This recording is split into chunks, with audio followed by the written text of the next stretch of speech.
Hello, Star Citizens. Buzzkiller here, and welcome to part 5 of my Alpha 2.6 overview. Today we're taking a look at the Legacy of Flight ships, as well as some updates on the Hornet geometry.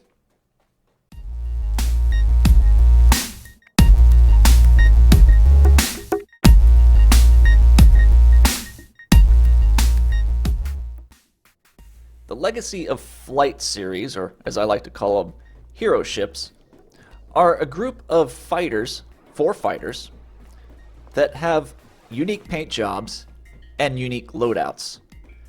Now CIG calls them variants, but I kind of hesitate to call them that because really the only difference, as I said, is the loadout and the, of course, paint job. Now the first ship we're taking a look at is the Gladius Valiant. Now this ship has a really nice updated paint job. It's still green, but it's a lighter shade of green with some orange highlights. And if you want to see the lore behind these ships, I'm not going to go over it, but all you have to do is look up these ships on the ship matrix on the RSI website, and you can see who it was that flew these ships and what made them famous. So as I said, the only real difference between this Gladius and a standard Gladius is the loadout. Now the first thing you'll notice is that the front Gatling cannon has been replaced by a CF-117 Badger repeater. And that is on a gimbal, so it's a size 2. And just like the original weapon, you cannot remove that gimbal. That gimbal stays on, and you can't put a fixed size 3 on there. So you're stuck with a gimbaled size 2. On the wings, and this is an interesting choice, we have 2 NN13 size 1 neutron cannons. Now these are a slow rate of fire cannon with very high damage. And I'm not sure how the recharge rate is on these in the current build. I'll have to test those out and get back to you. But of course, that's again a size 1 on a gimbal. Now you can replace this as on a normal Gladius with a size 2 weapon fixed of your choice. Now for the Gladius overall, they've had some adjustments to the missile loadouts. And on the hero variant, we have 4 size 1 bearing Pioneer missiles. These are the standard, I believe these are heat seekers. And then you have this Nova Viper 3, which I'm not sure, but I think is an ER missile. This is one of the new missiles that came out in 2.6.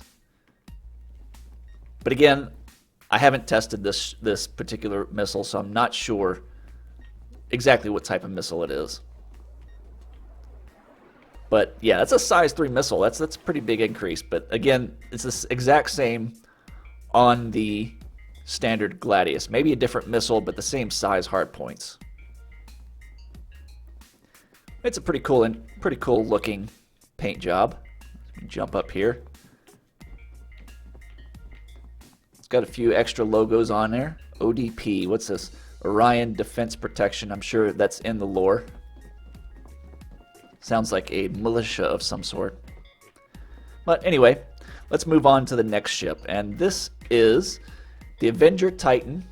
And let me make sure I'm not lying to you here. Renegade, yes. Renegade. Now, I really like the paint job on this ship. Sort of a blue and gold with black. It kind of reminds me of like a Boy Scout colors. If in the United States, the Boy Scouts, I'm not sorry, not even the Boy Scouts, the Cub Scouts. It's the blue and gold for the Cub Scouts. I guess the Boy Scouts are more of a tan color. But yeah, that's what this kind of reminds me of. So this is the Cub Scout ship. Now this ship keeps the standard Gatling cannon on the front, but it replaces the side weapons with 2 size 1 9 series long swords, which is a decent weapon, but I'm surprised they didn't want to go ahead and go with a size 2 because those are fixed. You could put a gimbal on these and make them gimbaled size 1s, or you could put a fixed size 2, but it comes with a fixed size 1, which is kind of strange. And the missile is a size 2 Tempest 2. This is the missile that used to be on the Gladius. Really good missile there. But yeah, again, the only difference between this and the standard Avenger Titan is the paint job and a slightly different stock loadout. Now, probably one of the cooler looking hero ships is a Sabre, and I'm sorry, it's bouncing around on the pad a little bit. It's a bug with this ship, but it's got a pretty cool little digital camo job here. Almost like an Arctic urban camo. It's pretty cool. And it's got these blue highlights. And what's really interesting is look at the canopy. Even the canopy has a blue tint now, whereas the original Hornet, or I'm sorry, original Sabre, still has the orange canopy.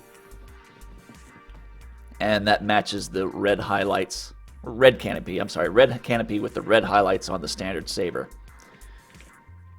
Now for a loadout, this comes with two size 2, I believe these are the mass driver type cannons. Let's see, what is it? Yeah, a Clausen Werner mass driver. Now what's odd is they look like they're missing the rear part of the weapon. I'm not sure if that's what they're supposed to look like now or if that's a glitch, but it used to have like a little box back here for ammo or something, but maybe that's missing. And of course that's a size 2 on a gimbal. And then on the wings we have the AMRS Pyro Burst, which is our space energy shotgun, and this thing has actually been rebalanced quite a bit. It's a pretty powerful weapon. Of course it's a shotgun, so it's still short range. The missile loadout on the Sabre overall has been tweaked, so the original Sabre is tweaked as well.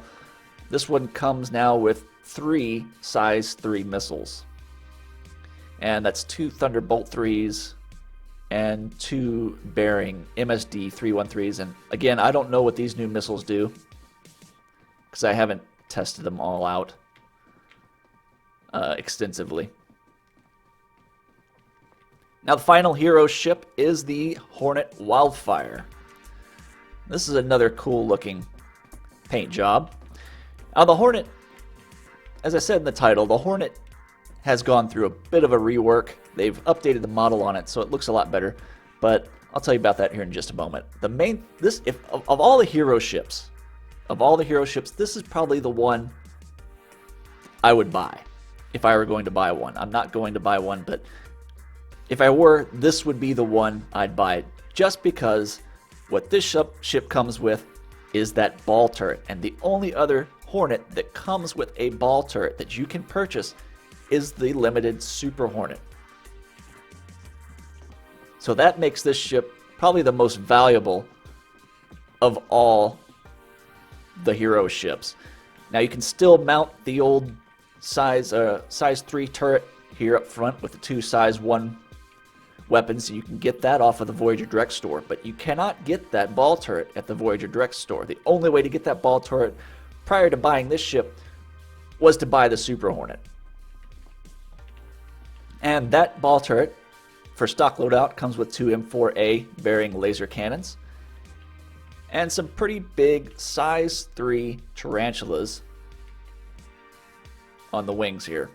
Now these are fixed because that's the maximum size.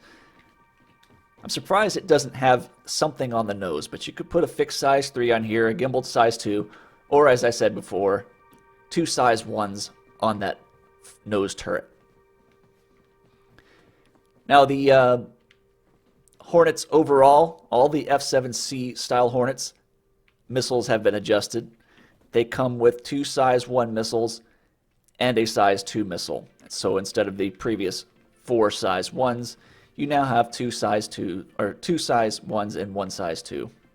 And that's the same for all the F7C series, the F7C Standard, the F7C Tracker, and the Stealth model, as well as the Wildfire.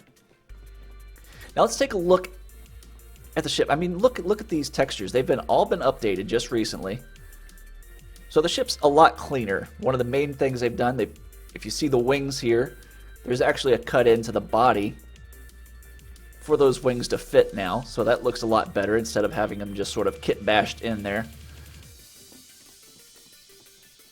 Just a slightly better, slight tweaks to the geometry to clean it up and bring it more up to scale of quality that CIG has been doing with the other ships. Another difference between all the F7Cs is they've removed the grating on the front and just put this, what looks like maybe a radar package or some kind of avionics package here. And it's the same package that you see on the Gladiator, also by Anvil. So yeah, overall the ship's looking really good. Now for comparisons, I've brought out the Super Hornet, which is actually 2 generations older than the F7C. The F7C has gone through 2 different iterations, and the poor old Super Hornet is still, basically it's the original ship that was released to our hangar. It's got the old cockpit and the old geometry. And that's because the Super Hornet is a totally different ship model because of the extra seat. It's a completely different model. They can't just... Basically, what they do is when they update these ships, any of the F7Cs, the changes propagate to all the other F7Cs. But the F7CM Super Hornet is different. So here can you see, for comparison, the old textures on here. They're a little lower res. And of course, it still has the grate on the front. There's that turret I told you about that you can put on the other Hornets. And of course, it has the ball turret with its standard loadout.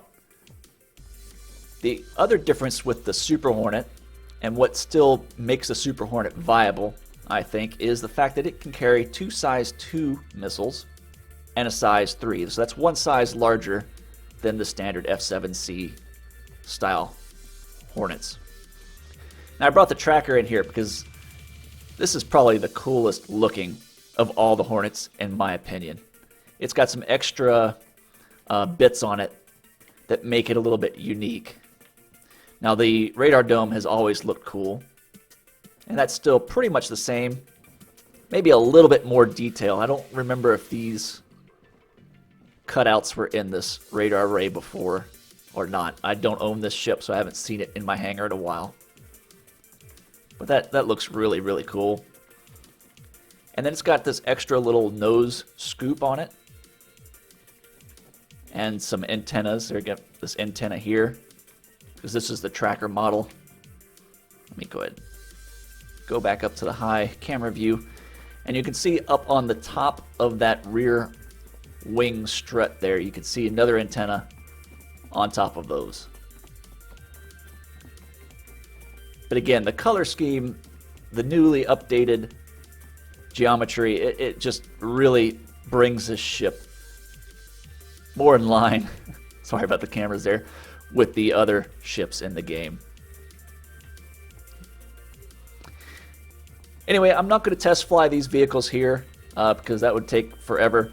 I will be doing updates on the ships a little bit, because basically all of the ships, as I said in my previous videos, have gone through flight balances, and all of my previous